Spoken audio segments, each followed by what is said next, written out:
Bismillahirrahmanirrahim. Assalamualaikum warahmatullahi wabarakatuh. Bismillah, alhamdulillah, wassalatu wassalamu ala rasulillah. Pada kesempatan kali ini kita akan belajar mengenai bagaimana membuat video pembelajaran.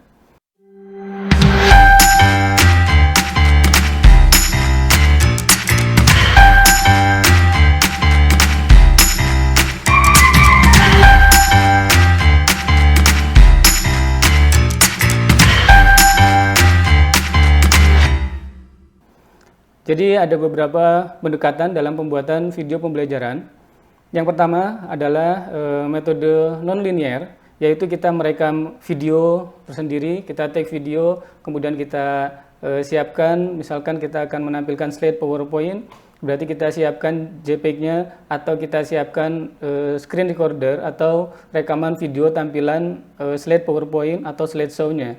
Nah, kemudian kita juga menyiapkan video-video pendukung untuk masing-masing materi tertentu misalkan. Nah, jadi itu pendekatan dengan editing video non-linear. Kemudian pendekatan yang lain adalah kita live take merekam ketika kita mengajar, sekaligus merekam tampilan desktop, tampilan slide PowerPoint, dan segala yang ingin kita tampilkan itu kita siapkan ditampilkan di layar. Nah, itu pendekatan yang kedua. Dan pendekatan yang ketiga adalah metode hybrid. Jadi kita merekam layar yang ada juga kamera kita, wajah kita, kemudian bahan-bahannya itu kita rekam, tapi sekaligus juga nanti itu kita edit secara non-linear. Bisa kita kurangi, bisa kita tambah, bisa kita blur pada bagian tertentu yang ingin kita sensor, atau kita bisa memanipulasi tampilan grafisnya, visualnya, atau kita edit audionya, kita tambahkan, kita kurangi, dan lain sebagainya. Nah, itu ada 3 pendekatan, mana yang kira-kira pas untuk kita. Nah, kita pelajari dulu, nanti kita pertimbangkan mana yang kira-kira lebih cocok untuk kita. Dari sisi kepraktisan, kemudahan, dan hasil yang bagus, memuaskan, tapi juga bisa dipelajari oleh mahasiswa dan tidak menyulitkan guru atau dosen, atau tidak menghabiskan lebih banyak waktu atau membutuhkan effort energi yang berlebih. Nah, itu dari sisi pendekatan pembuatan videonya. Kemudian mengenai tools softwarenya itu juga tergantung dari pendekatan tadi. Kalau pendekatan video non-linear kita memerlukan software editor, baik yang berbasis desktop, PC, laptop, atau handphone. Yang berbasis desktop misalkan kita bisa menggunakan software editor video seperti misalkan yang banyak digunakan Adobe Premiere. Kemudian ada juga DaVinci Resolve atau menggunakan OpenShot, Pinnacle. Dulu juga sempat banyak yang menggunakan misalkan Windows Movie Maker. Kemudian ada OpenShot, InShot, PTV, dan lain sebagainya. Lightworks, nah itu contoh software editor non-linear. Nah, sedangkan kalau kita ingin menggunakan screen recorder yang merekam tampilan layar, sekaligus di situ juga bisa tampil wajah kita bisa menampilkan tampilan browser, menampilkan video, gambar, dan lain sebagainya. Kita bisa menggunakan perekam layar, misalkan yang banyak digunakan itu adalah OBS, Open Broadcaster Studio. Kemudian ada juga Bandicam misalkan, atau Cam Studio, dan aplikasi-aplikasi yang lainnya. Masing-masing memiliki kelebihan dan kekurangan dari sisi kepraktisan dan dari sisi hasil yang didapatkan. Nah, tentunya itu nanti menjadi pertimbangan mana yang menjadi pilihan Bapak Ibu sekalian dalam membuat video pembelajaran. Yang selanjutnya adalah setup alat. Setup alat ini juga lagi-lagi mengikuti dari pendekatan tadi. Kalau kita menggunakan perekam layar, screen capture misalkan, nah kita dapat menggunakan internal webcam atau external webcam. Nah, kemudian kita juga bisa menggunakan kamera handphone, kamera aksi DSLR, menggunakan tambahan device tentunya. Kalau handphone kita koneksikan menggunakan broadcam, kalau kamera aksi atau DSLR kita gunakan HDMI capture device. Nah, masing-masing tentu memiliki kelebihan dan kekurangan dari sisi kualitas dan dari sisi kepraktisan. Nah, itu nanti kita akan lihat contohnya. Nah, kemudian nanti dapat dipertimbangkan mana yang kira-kira menjadi preferensi atau pilihan dengan melihat kepraktisan dan melihat hasil kualitas gambarnya. Nah, ini sekarang saya merekam sekaligus ini dari kamera handphone Honor View 10 kamera depan. Kemudian di sini juga saya merekam secara langsung menggunakan OBS, Open Broadcaster Studio. Nah, di sini ini menampilkan ada satu sisi ini adalah internal webcam di laptop. Kemudian ini adalah webcam eksternal. Nah, ini webcam eksternal, kemudian yang ini adalah webcam internal. Kita melihat perbandingannya, tampilan di layar akan nampak seperti itu. Nah, kemudian kalau itu kita perbesar resolusinya, kita tampilkan dalam bentuk layar yang lebih lebar, kita dapat lebih melihat perbedaan antara fokusnya, kualitas gambarnya, ketajamannya, dan lain sebagainya. Nah, ini menggunakan webcam eksternal beresolusi 1080p. Nah, kemudian ini menggunakan kamera internal webcam bawaan laptop. Nah, ini tampilannya akan seperti ini. Nah, nanti kita bisa juga menggunakan kamera aksi untuk dimasukkan ke layar, kemudian nanti itu kita capture. Kita memerlukan tambahan device namanya HDMI capture device. Nah, jadi syaratnya adalah kamera aksi atau DSLR atau mirrorless yang memiliki HDMI output.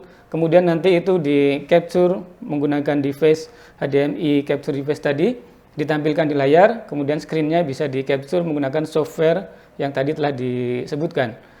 Nah, kemudian handphone ini juga bisa digunakan sebagai webcam dengan menggunakan software, misalkan kita bisa menggunakan Droidcam. Nah, itu nanti akan dapat tampil di layar, kemudian kita rekam. Nah, kemudian beberapa kamera DSLR atau mirrorless yang terbaru sekarang sudah dilengkapi dengan fitur fasilitas EOS webcam utility. Jadi software-software bawaan untuk menjadikan kamera DSLR atau kamera mirrorless tersebut dapat berfungsi sebagai webcam. Nah, itu nanti menjadi pilihan pertimbangan dari sisi kualitas, kepraktisan. Tentunya kalau belum punya juga pertimbangan harga juga, gitu. Terkecuali kalau itu sudah mendapat dukungan dari institusi misalkan. Ya, ini bukan kode untuk pejabat institusi, gitu. Tapi memang seperti itu. Tetapi sebetulnya kita dapat menggunakan alokasi anggaran yang memang kita niatkan untuk mendukung pembelajaran demi memberikan kualitas pembelajaran yang baik kepada mahasiswa. Nah, tentunya komitmen itu kita kedepankan. Nah, kemudian perlengkapan yang lain tadi dari sisi visual alat untuk merekam videonya. Kemudian pendukungnya kita bisa menggunakan tripod, desktop tripod yang ada di meja misalkan. Nah, misalkan ya ini sederhana saja, webcam eksternal ini menggunakan tripod kecil. Nah, kemudian ini sendiri kamera handphonenya ini menggunakan tripod meja, ya, tripod meja yang kecil, kemudian disimpan sesuai dengan kehendak kita, sesuai dengan materi yang disampaikan tadi. Nah, nanti akan disampaikan mengenai komposisi, angle, dan lain sebagainya. Oke, kita lanjutkan mengenai lighting. Nah, lighting itu kita bisa menggunakan lampu belajar, lampu LED emergency, atau lampu light yang memang standar studio yang bagus gitu. Tentunya itu akan menyesuaikan kembali lagi kesiapan kita, kemudian dari sisi harganya, kepraktisannya, kemudian hasil kualitasnya. Nah, itu nanti kita pertimbangkan mana yang kita jadikan pilihan. Nah, contoh sekarang ini saya merekam di ruang kerja, di ruang kampus, di laboratorium. Jadi hanya menggunakan lampu ruangan saja di atas, tapi memang cukup terang. Kalau menggunakan handphone sepertinya sudah cukup. Tapi kalau kita melihat yang menggunakan webcam, baik yang eksternal maupun yang internal, akan terlihat di sekitarnya ini seperti ada bintik-bintik noise gitu ya. Nah, kemudian ketajamannya itu juga akan berbeda. Apalagi kalau menggunakan webcam internal yang kebanyakan resolusinya rendah. Kita dapat lihat dari ketajamannya, fokusnya, kemudian pencahayaannya, itu jelas kualitasnya akan berbeda. Nah, bagi Bapak Ibu guru dosen, tentu ini menjadi pertimbangan nanti agar dapat nyaman dilihat, baik dalam resolusi yang tinggi ataupun ketika nanti mahasiswa memilih untuk menurunkan resolusinya, itu masih dapat dilihat, dinikmati dengan lebih mudah. Karena itu juga akan mempengaruhi tingkat keterserapan materi, kenyamanan mereka ketika melihat dan mengikuti pembelajaran Bapak Ibu sekalian. Nah, selanjutnya adalah audio, suara. Itu merupakan salah satu elemen yang penting selain tadi dari sisi visualnya, gambarnya, kemudian dari sisi audionya, suaranya.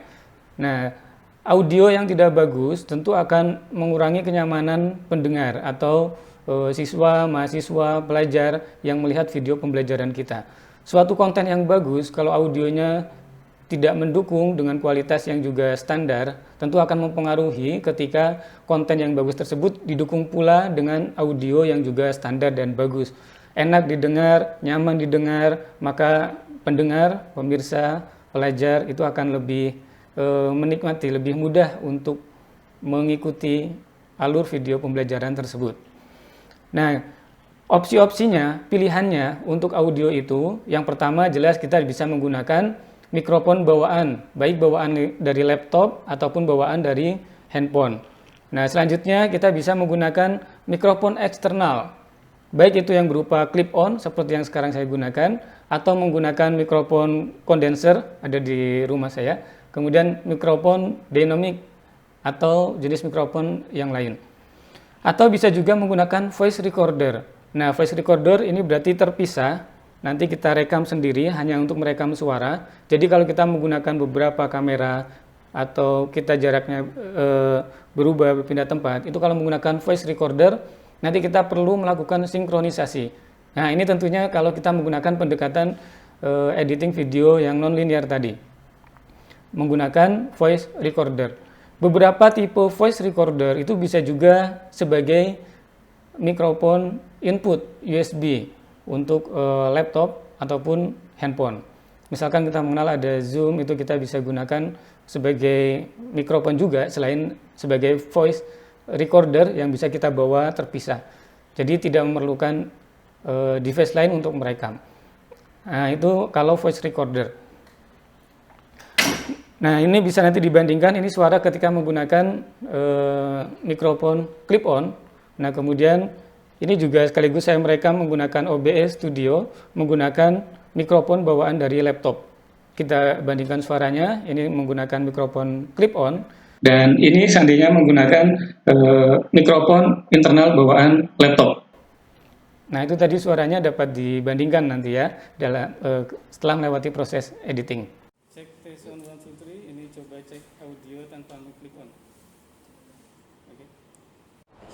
Ya. Cek tes sound studio 1, 2, 3, ini coba take video, cek audio untuk pakai mic clip on.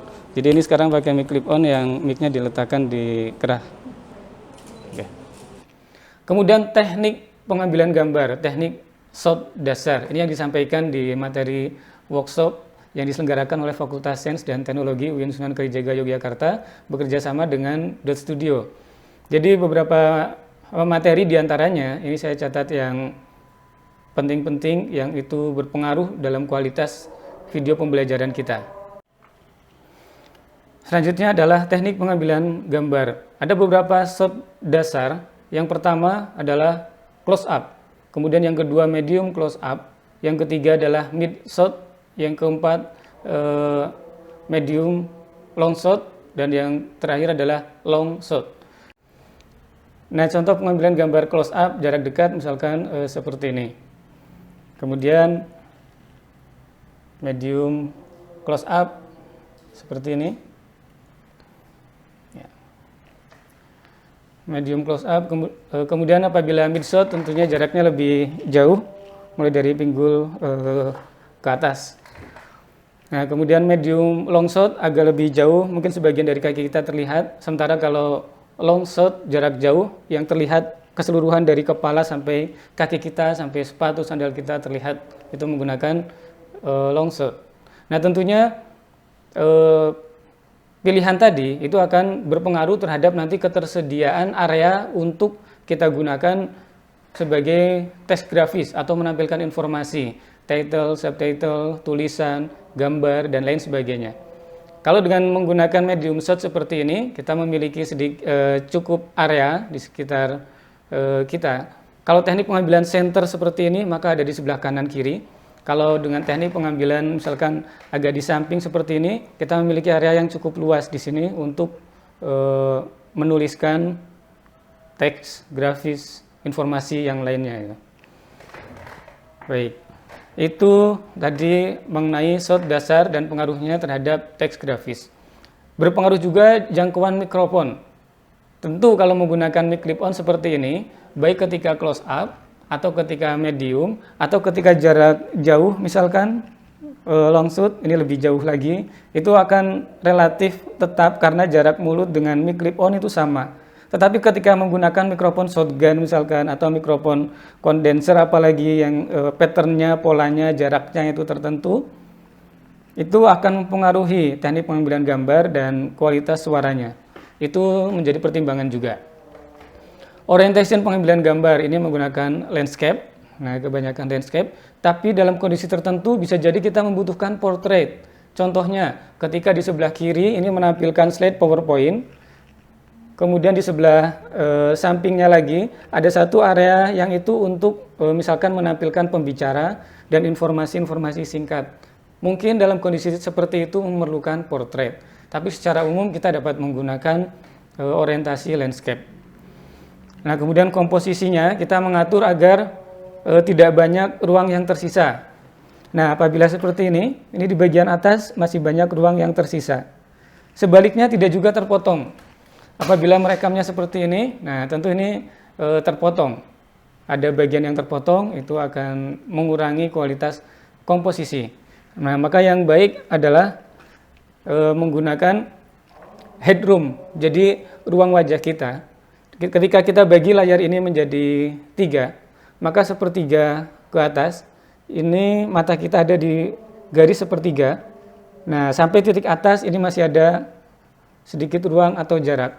Nah, itu adalah komposisi ideal secara vertikal.